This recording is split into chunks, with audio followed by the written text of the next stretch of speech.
we have special coverage of the APP Los Angeles Open right now on El Segundo TV.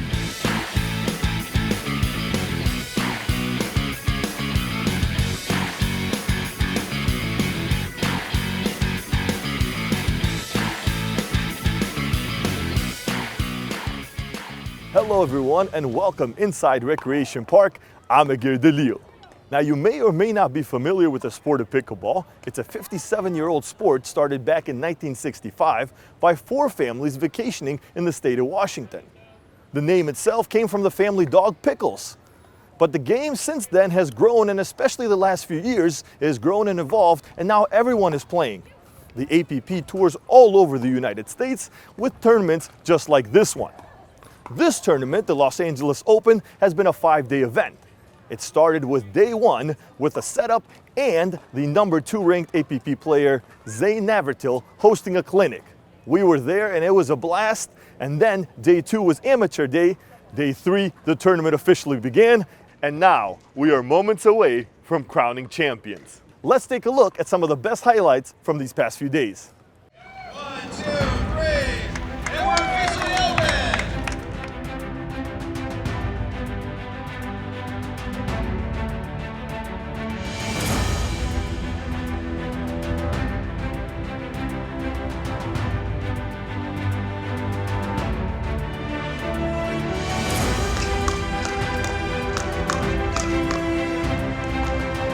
Well, pickleball has exploded in popularity, and the opportunity to host the LA Open in our facility, which we think offers a regional opportunity for people to come to El Segundo, was very important for us. We're very happy to have it.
What a great tournament it has been so far, and still more to come. We will crown a champion here in just a few minutes later on in this program. But for now, I have a very special guest joining me. You might recognize him as the El Segundo High School football head coach and also the El Segundo Parks and Rec supervisor, Sean Green. Sean, thanks for joining us. Thanks for having me. So you've been a big part of putting this tournament together, bringing it here to El Segundo. We're finally here. What do you think so far? It's been amazing. You know, you drive up and it's pretty cool to see all the stuff. The people and the crowds are out here and the families. So it's been great to see everyone out in El Segundo celebrating and having a great time at the tournament. Now, the sport of pickleball has been around for a while, but I kind of came aware of it back in about 2017, 2018. When were you first made aware of the sport? It's funny, our old director, Meredith Pettit, walked down the hallway and said, you know, we need to start talking about pickleball. I'm a sports guy, and I'd never even heard of it before, so it was kind of an interesting, sent me some videos, said we need to try a temporary court, had the vision, and look where we are now, 5 years later or so. Yeah, so that 5 years, that short amount of time, this sport has grown, specifically here as well for you guys. I know you run a very successful pickleball league, a few of them. How has that grown for the last 5 years for you specifically? It's been pretty incredible, actually. You know, you start with never even having it before at all, didn't know anything about it 5 or so short years ago, and now we have 50 teams in our leagues. We have a professional instructor that is in the tournament, actually wins the senior tour a couple times, some tournaments over the last couple weeks. We have classes, clinics, we have dink rallies, we have jingle fest. I mean, it becomes really a big part of my week as a rec supervisor here at the community services department. So it's pretty incredible to kind of go from nothing to where we are today, you know.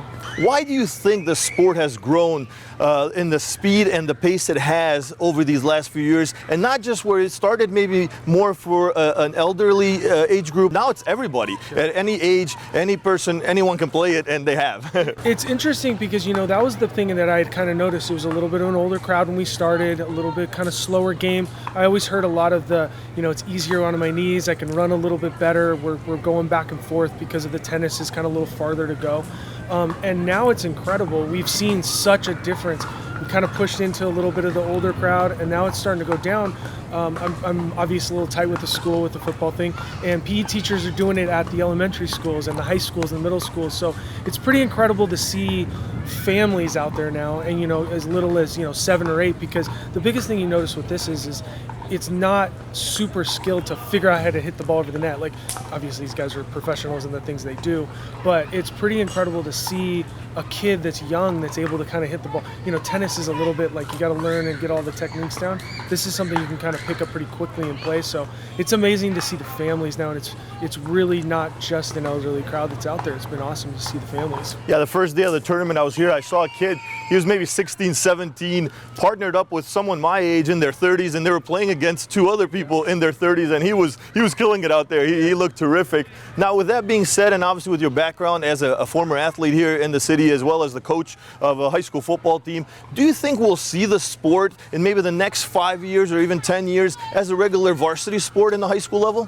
Yeah, I think there's no question. I mean, this thing, you know, you listen, in Rec Park, in my career over 20 years, you've seen horseshoes come up and down, you've seen racquetball come and go, and you've seen all these things. And, you know, and when I first started, it was, oh, it's going to be the biggest growing sport in America, and you go through and you go, okay, we're kind of seeing how it goes.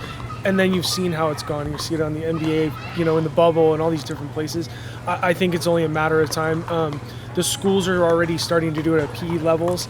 I mean, there's kids that are in high school that are winning these tournaments now. So I only think it's a matter of time in the next 5 years or so that this is going to be, especially because it's so tied to tennis, be pretty easy to get it at the high school level as well. Well, it's going to be exciting to see this thing grow in the next 5 years, see where we're at in high school, maybe college, maybe in the Olympics. Who knows where the sport can go. Sean, thank you so much for joining us. We're going to take a break, but don't go anywhere. We'll be right back with the championship game highlights. Do you love sports? Then you should know about STEM.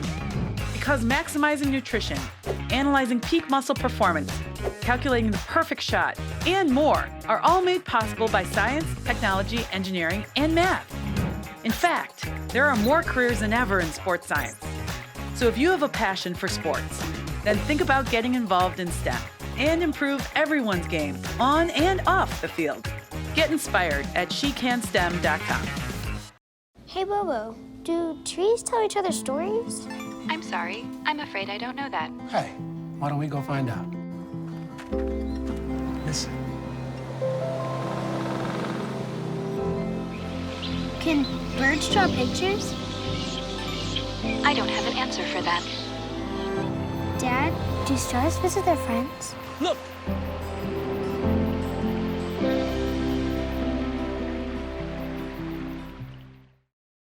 Welcome back inside Recreation Park. It's the time we've all been waiting for. It's time to crown an APP Los Angeles gold medal winner. Let's take a look at the championship game highlights.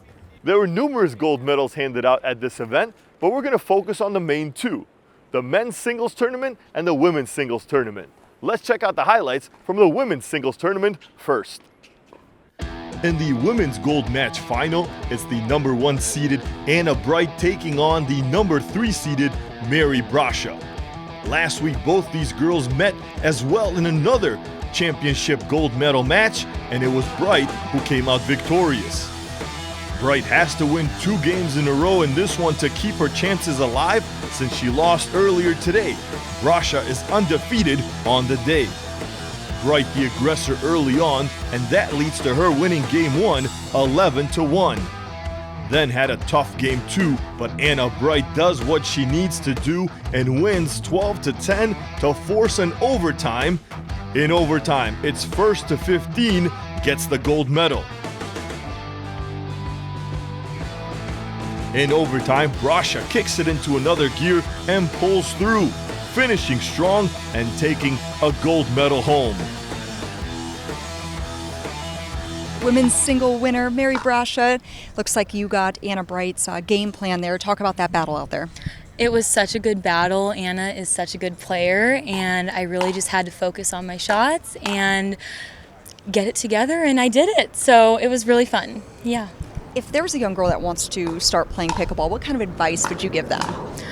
If there's a young girl out there who wants to play pickleball, I would just say grab a paddle, grab some friends, find a local court near you. I mean, there's so many in Southern California, and just give it a try. It is a life-changing sport, and the community is awesome, so I really recommend it. I noticed that community and the pride you guys have about it. What's next for you now? I will be playing another tournament in Newport Beach next week, so I've just had a lot of fun here in El Segundo, and yeah. Thank you so much, and congratulations. Thank you. In the men's gold final match, it was the number 2 seeded Dylan Frazier taking on the number 3 seeded Gabe Joseph. Same situation as the ladies earlier, Joseph has to win 2 straight games to keep his gold dreams alive. Joseph takes set 1 12-10 and set 2 11-3. He's forced overtime just like earlier. In overtime, it was a battle. Joseph would lead the whole match, but Frazier would put up a fight. Joseph hits it right on the mark for the championship point, and down goes Frazier. Gabe Joseph wins gold.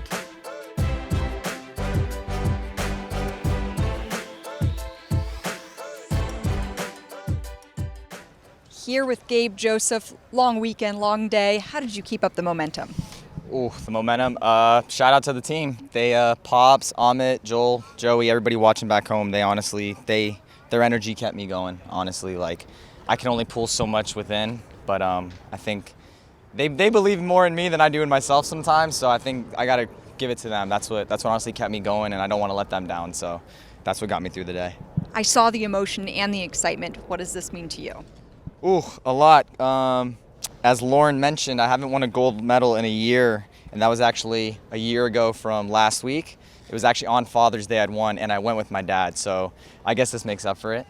So I have a beautiful little French bulldog. He's a puppy, so I guess I'm a dad by default. So this means a lot to me. And then Gabe, last question, what's next for you? What's next? Ooh, back to work tomorrow. Unfortunately, I would like to take the day off, but back to the grind. And then, we just got full schedule for the rest of the year. I think my next tournament is the APP in Grand Rapids, Michigan. So I'll be out there. I think we're back in Cali for Newport tournament. So just grinding away. Well, congratulations and good luck in the Thank future. Thank you so much. Now we have another special interview with the man in charge of making sure all the rules are followed. With the head official, Byron Fresto, here at the APP Tour. He's been the head official for over 2 years. How has pickleball grown in just the last 2 years for you? Well, it's grown tremendously all over the country. I think if I can harken back to when I first came into sport, there were somewhere around 1 million people playing. Now it's well over 4.5 million people. In addition to that, you've got these tours, professional tours that have sprung up. You've got the APP Tour, PPA Tour, National Pickleball. Then you got the governing body has its own tournaments. There's the US Open. So I think that if you look at where it was, I would say even 8 years ago, you had about maybe 90 tournaments played in a year. Now it's almost 800 tournaments played in a year. More specific for the APP, we started off in 2020. We had 18 tournaments between 20 and 21. And this year, we're having 30 tournaments. That is growth in of itself. The number of players that are entering these tournaments are in the thousands. How do you guys get the word out? I mean, you talk about over 30 this coming year and how it's only been around for 2 years. How do you get the word out for more to join? Well, we utilize social media, Facebook, and all the other social media. We also advertise through emails. We've got a mailing list of thousands of players, so we do an email blast to those players if we want to get players interested in our tournaments. So you've got to be on the ball in terms of the exposure to those players in order to have them come to your tournament. I mean, last question, talking about growing the sport, and maybe if someone is interested, what's the main difference between tennis and pickleball? Often people get those two confused. Let's first start with the size of the court. It's a smaller court. You've always heard the reference pickleball being a combination of tennis, table tennis, ping pong, and badminton. Court is the exact dimensions of a badminton court. From a table tennis standpoint, there are two lines close to the net, 7 feet exactly on either side of the net, called the non-volley zone line. And the area from that line to the net is called the non-volley zone area. But it's commonly called the kitchen. And you play to win at the kitchen. You do not win from the baseline in pickleball. So that's where the reference to table tennis comes in. It's almost as if you're playing on top of a table tennis table and not like off the table itself. And tennis, a lot of the strokes are the classic tennis stroke. Particularly in singles, if you may term it mini tennis for singles, you have the ground strokes, the volleying. So that's where you have some of the differences and similarities to tennis. But the main difference, we can say, the ball is different. Okay, we play with a ball that many people might say is a wiffle ball, has 40 holes. The paddle, we call it a paddle instead of a racket. Think of it as an oversized table tennis paddle. That's the two differences, and the third would be the size of the court. Okay? Thank you so much, Byron. Great insight there by head referee Byron Fraso.